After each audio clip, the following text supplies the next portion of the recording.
Kumusta mga brad? Kung matatandaan nga po ninyo last year, naglabas sa SYM ng isang motor na talagang kakaiba. Sabihin na lang nating motor na pangkargahan or scooter na pangkargahan. Ito nga po ang kanilang SYM Formica. Sa unang tingin mo pa lang sa kanya, medyo kakaiba or unique talaga yung itsura niya. Simple lang yung pormahan niya, pero ang dami niyang magagawa. Ito yung klase ng motor na perfect para pang deliver. Kumbaga, nakadesign talaga siya para sa mga ganong bagay. Kaya kung sakaling ganito yung motor mo, edi wow.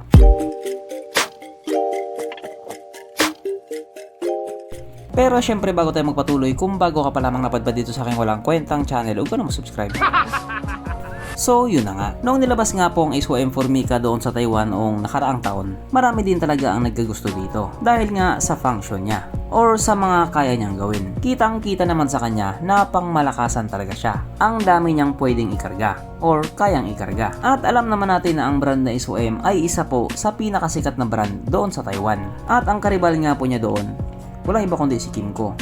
Hindi uso yung the big four doon. At katulad nga po sa kompetisyon ni Yamaha at ni Honda, pukpukan din po silang dalawa. I mean, ayaw din po talaga nila magpatalo sa isa't isa. Pag may nilabas si SYM, may ilalabas din si Kymco. Pag may nilabas si Kymco, may ilalabas din si SYM. Ganon nga po sila katindi. At dito nga po sa SYM Formica, may sagot na po sila. May sagot na ang Kymco. At yan nga po yung sagot nila. Ay mali, hindi yan. Yan nga po yung sagot nila. Ang Kymco $150. Wow! Katulad nga po doon sa SYM Formica, may 125cc version din ito. Ganon din po yung Formica. May 150cc version din siya. Meron din 125. Pero syempre dito tayo sa 150. 150. Kung mapapansin nga po ninyo, may pagkakahawig talaga silang dalawa. Hindi man po 100% pero alam mo na kung ano yung tinutukoy ko. Yung function nila sa isa't isa. Kung ano nga po yung kaya ng isa, kaya din niya. Kaya matindi din talaga yung competition nila sa isa't isa. Okay. Kaya dahil dyan, pag-usapan na naman natin kung ano nga ba meron sa motor na ito at kung gaano nga ba talaga siya kaganda. So ito nga po ang Kymco $150 na mayroong 150.1 cubic centimeter engine displacement. 4-stroke single cylinder.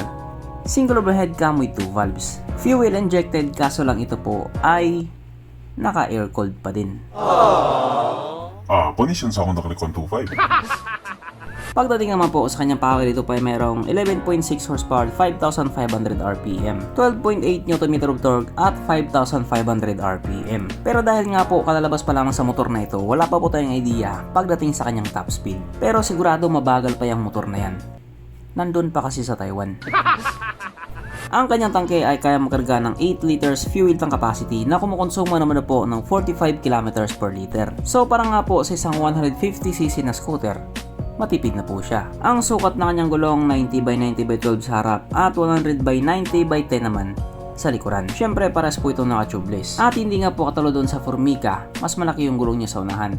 Yung Formica kasi 10 inches yung sa harapan at saka sa likuran. Wala lang, share ko lang. Pagdating naman po sa kanyang braking system, ito po ay naka-disc brake sa harap at drum brake pa din po sa likuran. At ang malupit pa nga po dito, meron na po siyang ABS. Yung sa harapang bahagi lang syempre. Ang kanyang seat height ay mitaas sa 745mm at ang motor nga po na ito ay may kabuuang bigat na 125 kg.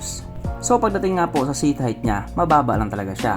At yung timbang naman niya, sakto lang para sa 150cc na engine displacement niya. Mapunta naman po tayo sa iba pa niya mga features. So ang mga ilaw nga po sa motor na ito, naka full LED na po. At speaking of ilaw nga po, yung headlight nga po sa motor na ito, dalawang oblong na siya. Kumbaga hinigitan niya yung isang bilog doon kay Formica. Kaya kung alin yung mas maliwanag, yun yung maganda.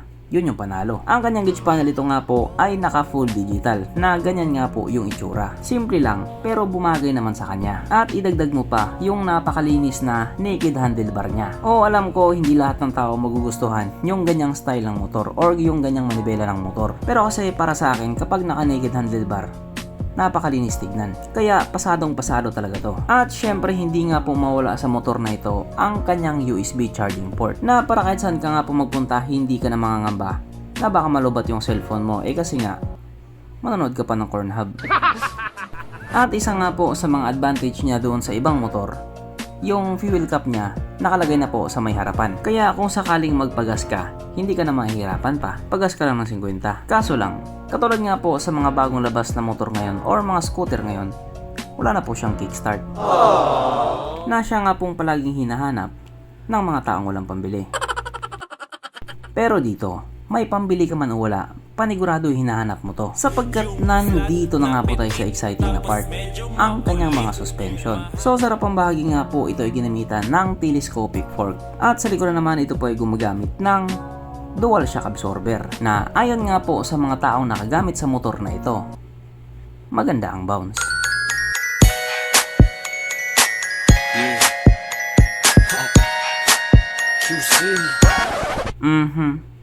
Panigurado. Wala na namang nalungkot. At dahil wala nga po nalungkot, alamin na po natin kung present nga ba sa motor na ito yung tatlong pinaka-importanting features. So, una na nga po dito ang kanyang lagayan ng istalyon at good news mga brad. Meron siyang ganon. Meron siyang lagayan ng istalyon. Pangalawa, meron din po siyang sabitan ng pulutan. At oras na nga po para sa ating Red Horse check. Ang pinaka-importanting feature sa isang motor. At ayon nga po sa aking masusing pag-aanalisa, ang motor na ito ay kayang magkarga ng 4 na kahong Red Horse.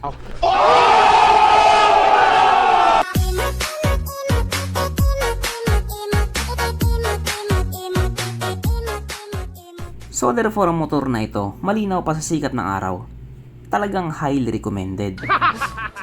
At regarding naman po sa kanyang presyo, ito nga po ay nagkakalaga ng 99,500 New Taiwan dollar na kung i-convert nga po natin into Philippine peso, ito po ay papatak ng 176,000 pesos.